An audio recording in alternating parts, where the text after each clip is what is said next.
Hi everyone, Martin here, MF Telecom Services. Today we're going to be looking at the VVX450 from Poly. We'll be looking at some of its features such as forwarding and transferring, and we'll go over the button layouts as well of the handset. Okay, to start off with, I wanted to go over the physical connections that are on the back of the phone. And I'll just make sure you can see these all on the camera pretty well. Yeah, we've got a good light there. So basically, the first one we see is a power adapter. You can use this to power the phone if you don't have power over Ethernet. The next one is your network connection. This is the one you're primarily going to use basically to plug into your network, get a connection. Also provides power to the phone if you have power over Ethernet.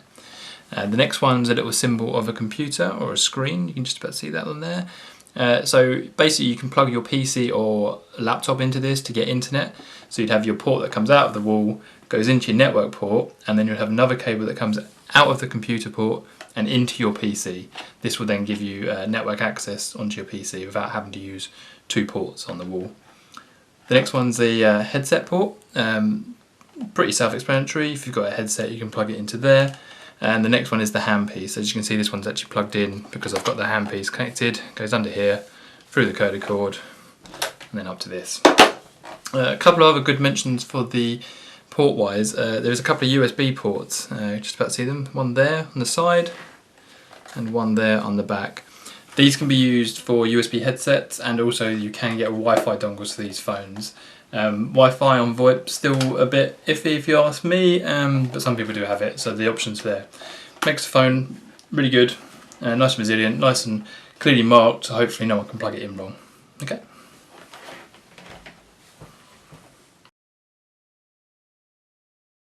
So I wanted to show you the boot sequence for these phones because they can take a while and some people think that they get stuck or they're not booting correctly.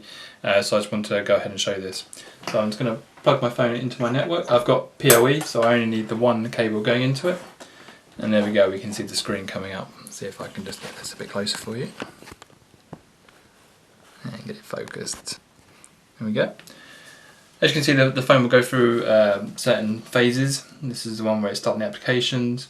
You can cancel it, there's no need to do that if you have a VoIP system, as it's just connecting up to the cloud, if it has an internet connection, that is. You can see that just before I said that, it was checking all the LEDs as well. Each one lights up just to show that they're working. And it's the next bit where it starts initializing. It can take a bit of time, but on this it shows you the model number, it shows you the MAC address if you're not sure, if you've lost a sticker on the back. If not, it's there. This can take a bit of time again, so we'll probably skip through this a little bit. And there we go, now the phone's up. I'd say that took around about 40-45 seconds, which is a pretty good timing. Sometimes you have updates for the phones when you first plug them in, so beware, it may restart. It will restart before it gets to this screen usually to perform the update. On the right hand side you have a headset key. If you have a headset connected, you can press this to answer the calls using your headset. You have a speaker key, you can press this to go onto loudspeaker whilst in a call. You have a mute button, this is to mute your microphone so the caller will not hear you. You have your volume up and down, this will increase the volume of the handpiece if you pick it up and press up and down as indicated on the screen. Or if there is a call coming in, you can press up and down to reduce or increase the ringtone volume. This button here with the pause on it is the hold key. You can use this to hold a call. The caller will then hear the on-hold music if your system has this.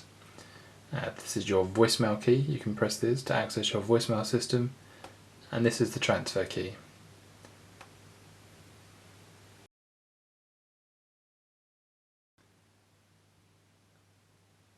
When another user within the company is on the phone, this is indicated by a red LED on the button next to their phone. You can also see a red stop sign next to their name to indicate that they are busy.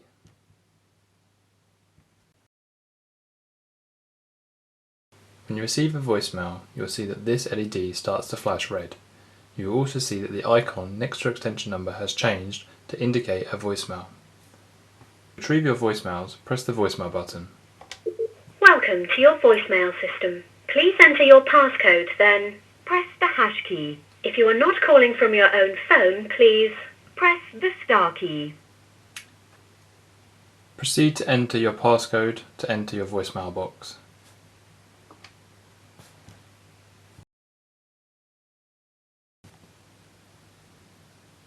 put your phone into Do Not Disturb, click on the DND button, and you'll see the icon next to your extension number has changed to the stop symbol, meaning that you're busy.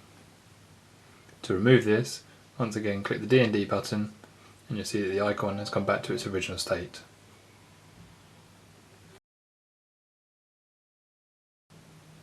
To place a forward on your phone, click on the forward button, and then select Always, and then enter the number you would like to forward your phone to. Once this is done, click Enable. You'll now see that the icon next to your extension number has changed, and at the top right of the screen you'll see that the number appears that you have forwarded to. To remove the forward on your phone, again click Forward, and you'll see that the Always is enabled, so select Always and then click on the Disable button here. The icon next to your extension number goes back to its original state.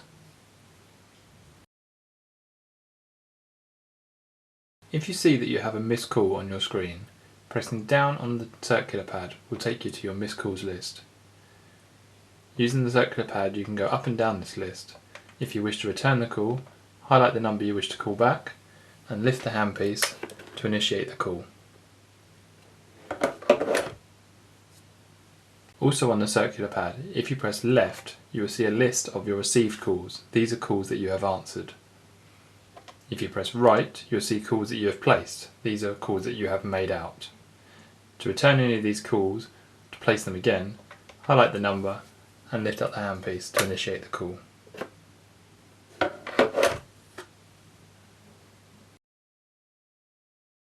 We're now going to look at transferring calls.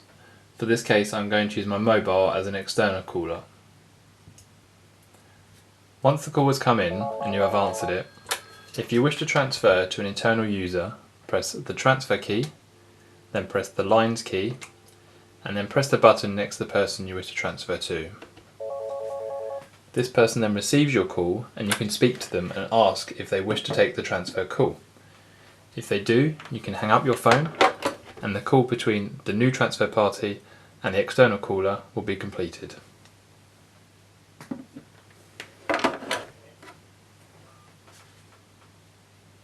To perform an external transfer, whilst on a call, press the transfer key and then when on the next screen, dial the number you wish to transfer to.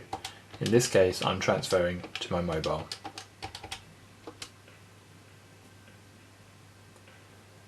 Once the third party has answered this call, you can speak to them and ask them if they wish to speak to the original caller. If they do, hang up the phone and the connection between the original caller and the third party will be connected.